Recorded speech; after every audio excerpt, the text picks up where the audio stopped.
बापू नगरपालिकेच्या विजयानंतर आता पंढरपूर तालुक्यात जिल्हा परिषद पंचायत समिती निवडणुकीत देखील आमदार अभिजित पाटील बालके एकत्र आल्यामुळे मोठा विजय संपादन केला आहे। तुमच्या याच मनसेच्या कार्यालयात या आघाडीची युतीची भाषणे झाली, दोन नेते एकत्र आलते, काय सांगाल यावर? नाही, सगळ्यात महत्त्वाचं की पंढरपूर शहराचा आणि या तालुक्याचा विकास झाला पाहिजे, गोरगरीब जनतेची कामं झाली पाहिजेत, सर्वसामान्य लोकांना न्याय मिळाला पाहिजे, ही भूमिका घेऊन आम्ही गेले अनेक वर्ष झाले या ठिकाणी काम करतो आहे। नगरपालिकेच्या माध्यमातून तुम्हाला सगळ्यांना माहीत आहे की संपूर्ण विठ्ठल परिवार त्या ठिकाणी एकत्र करण्याला यश आलं आणि संपूर्ण विठ्ठल परिवार एकत्र झाल्यामुळं या ठिकाणची नगरपालिकेची निवडणूक आम्ही ताकदीने लढली आणि जिंकलो। एवढंच नव्हे तर महाराष्ट्रातल्या सगळ्यात जास्त मताच्या फरकाने आपल्या आघाडीचे नगराध्यक्ष देखील त्या ठिकाणी निवडून आले आणि आता त्या पद्धतीनं कामकाज देखील अतिशय चांगल्या पद्धतीनं चालू आहे आणि लगेच ताबडतोब त्या ठिकाणी जिल्हा परिषद आणि पंचायत समितीची निवडणूक जाहीर झाली। नगरपालिकेची सत्ता गेले 30-35 वर्ष झालं आपल्या ताब्यात नव्हती।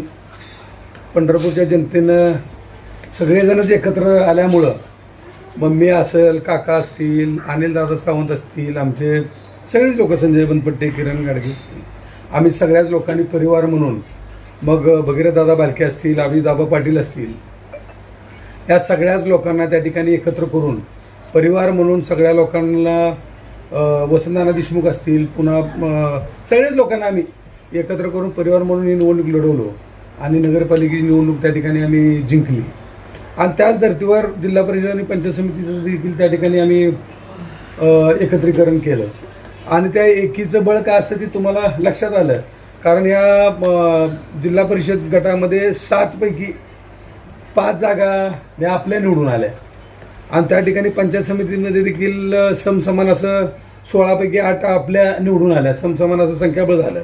म्हणजे जो करिश्मा 20-25 वर्षात होऊ शकला नाही तो करिश्मा आत्ता आम्ही सगळ्यांनी एकत्र येऊन तो करून दाखवला आणि पंढरपूर शहर तालुक्यातील जनतेने देखील विश्वास ठेवला आहे।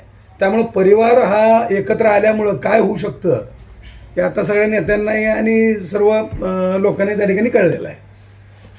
कल्याणराव काळे, गणेश पाटील यांनी भूमिका बदलली, परिवारातीलच नेते म्हणून त्यांच्याकडे पाहिले जात होतं, आता त्यांच्या या झालेल्या पराभवानंतर तुम्ही त्यांना काय आव्हान कराल? नाही, परिवार म्हणून सगळेजण या ठिकाणी एकत्र आले पाहिजेत, कारण सगळ्यांचे विचार त्या ठिकाणी जुळत होते, सगळ्यांची विचारसरणी एक होती। परंतु आता ज्याच्या त्याच्या शेवटी राजकारणाने ह्या सगळ्या गोष्टी वेगळ्या होत्या, त्यांना वाटलं असेल की बाबा त्या ठिकाणी गेल्यानंतर काय होईल राजकीय हे, परंतु त्याचं तसं दिसलं नाही, कारण लोकांनी ते स्वीकारलं नाही, कारण लोकांनी परिवाराला स्वीकारलं, परिवाराच्या विरोधात जाणाऱ्यांना त्या ठिकाणी लोकांनी स्वीकारलं नाही। त्यामुळं अजून देखील वेळ गेलेली नाही, सगळ्यांनी एकत्र यावं, एकत्र राहावं, एकत्र काम करावं, परिवार म्हणून या तालुक्याचा, या शहराचा सगळ्यांनी विकासाला हातभार लावावा आणि जनतेला न्याय द्यावा, हीच आमची कायमची भूमिका आहे। तुमचे मित्र अभिजित पाटील यांना तुम्ही सांगता का सगळ्यांना बरोबर घेण्याकरता, कारण त्यांचं फारशी उत्सुक नसतं ते लोकांना बरोबर घ्यायला? नाही, त्यांची कायम, आमदार अभिजित पाटील साहेबांची देखील कायम भूमिका सर्वांना बरोबर घेऊन जाण्याचीच आहे आणि त्यांची जर ती भूमिका नसली असती तर आत्ता जिल्हा परिषद पंचायत समितीला हे यश आलंच नसतं। त्यामुळे त्यांची देखील भूमिका सर्वांना घेऊन जायची आमची कायम चर्चा होत असते आणि मला असं कधीही दिसलं नाही की कुणाला सोडून निवडणूक लढवायची, ते विठ्ठल परिवारातल्या सर्व लोकांना घेऊनच ते कायम काम करत आलेत आणि यापुढे काम करत राहतील याची मला खात्री आहे। बापू, पंढरपूर नगरपालिका निवडणुकीत विजय संपादन केला, नगराध्यक्ष पदाचा उमेदवार मोठ्या फरकाने निवडून आला, परंतु त्यानंतर तीर्थक्षेत्र विकास आघाडी थोडं विसंवाद आहे असं एक चित्र निर्माण झालं होतं, ती आता या निमित्ताने दूर होणार आहे? नाही, निश्चितपणे असं विसंवाद असं काहीच नाही, रोजच आमचा संवाद असतो। आमचे सर्व 11 नगरसेवक असतील, आमचे नगराध्यक्ष असतील, आम्ही कायम भेटत असतो, कायम चर्चा होते आणि काय झालं होतं की नगरपालिकेची निवडणूक झाली की 4-8 दिवस सत्कारण या सगळ्या विषयात गेले आणि लगेच ताबडतोब जिल्हा परिषद आणि पंचायत समितीची निवडणूक लागली आणि त्या निवडणूक काल झाली।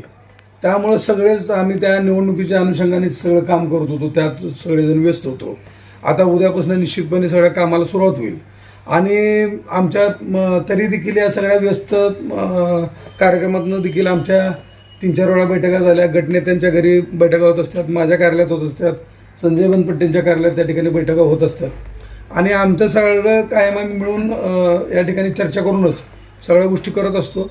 पंढरपूरकरांनी जो आमच्यावर विश्वास दाखवला आहे, निश्चितपणे त्यांच्या ज्या अपेक्षा आहेत त्या निश्चितपणे आम्ही त्या पूर्ण करणार आहोत आणि जोरात ताकदीनं आता कामाला लागणार आहोत. पंढरपूर तालुक्याच्या राजकारणामध्ये प्रत्येक वेळी थोडंसं तितंत्र घडतं.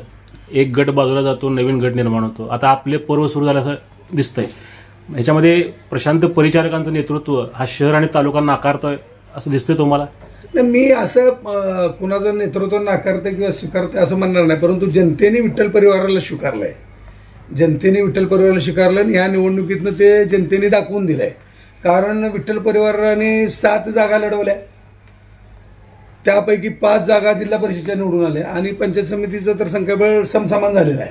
त्यामुळे ह्या निवडणुकीच्या निकालावरून स्पष्ट दिसतंय की आमदार अभिजित पाटील असतील, विठ्ठल परिवाराचे नेते भगीरथदादा बालके असतील आणि आम्ही सगळेजण, मी असेल, आमचे अनिलदादा सावंत असतील, नागेश काका असतील, आम्ही सगळेजण मिळून या ठिकाणी एकत्र काम केलंय आणि लोकांनी आम्हाला स्वीकारलंय की शेवटी आमची जी विठ्ठल परिवार आहे, आमची आघाडी आहे, ही सर्वपक्षीय अशी आघाडी आहे.